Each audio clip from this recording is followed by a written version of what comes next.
the over 31,000 people in our state right now who are volunteering to make a change in their state are going to be the ones who determine the outcome, because the people will speak, and they will speak because you are doing your work to make sure that they do. And thank you very, very much for doing that. I'm thrilled, of course, to be joined by my colleague in the Texas House, Representative Menendez, who represents this community so capably and so well and so responsibly. And I think that's what we are all working to achieve at the highest level of our state government right now. We are trying to make sure that we have responsible leaders who are fighting for the people of this state, not the special interests of this state. And that's what we're here to talk about today.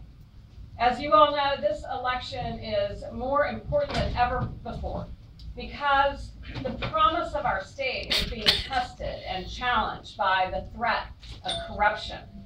Just last week, a state auditor discovered that roughly $200 million taxpayer dollars from the Texas Enterprise Fund had gone to companies for job creation grants that they'd never even applied for and hadn't even submitted any plans to actually create jobs, which was the purpose of that fund and the reason that taxpayers entrusted our governor and attorney general with the use of that fund.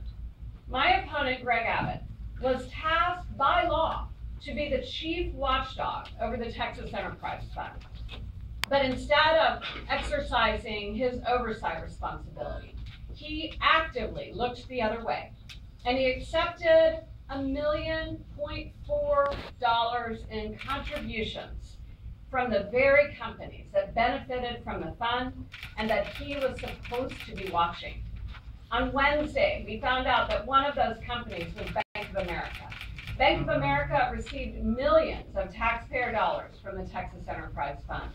And when their contract was terminated in 2009, they were supposed to pay back over $3 million to our state that they never did. Greg Abbott was supposed to go after Bank of America and get the money that they owe us. It's his job, it's his responsibility, but he didn't do it.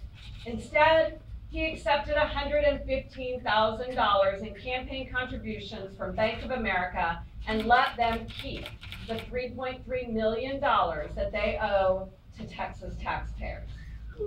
All total, Texas improperly gave away close to $250 million taxpayer dollars to Bank of America and to other companies, and to this day, Greg Abbott has not recovered a single one of those tax dollars for the taxpayers of this state.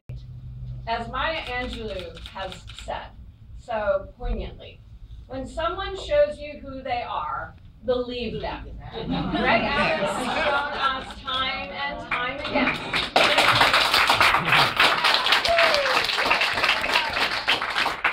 But that is not even the worst of what he has shown us. What's worse is that the man who is asking to be the next governor of this state purposely used his power, abused his power in his office by actively keeping secret the fact and orchestrating a massive cover-up of the fact that the companies who had been receiving this money had never even filled out an application to receive it.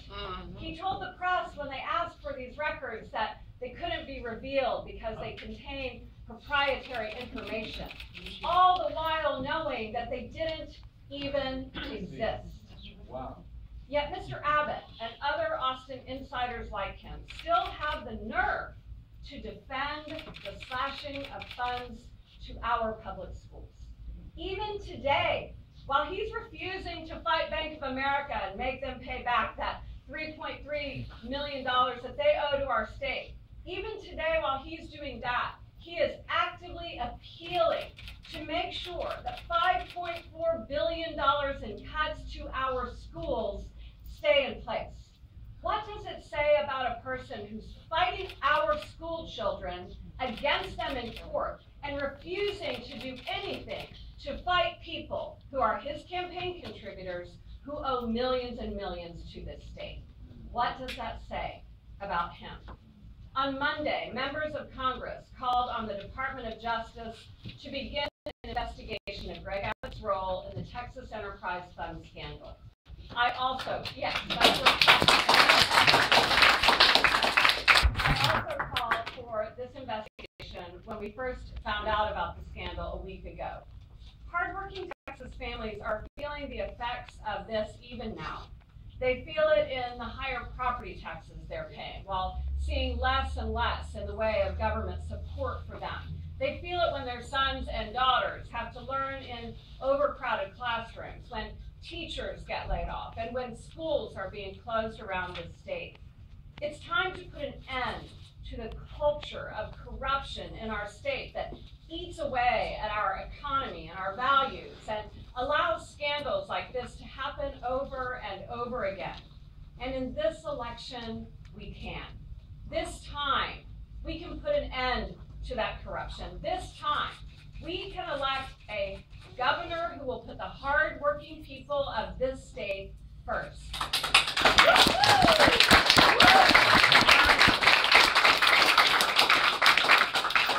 Texas is at a turning point, and this election will determine if we'll lead in the 21st century and whether or not Texas will work for you. We face a choice, not only between two very different candidates, but between two starkly different paths that we will go down depending on the outcome of this election. And I am the only candidate for governor who will fight for you, who will fight for you every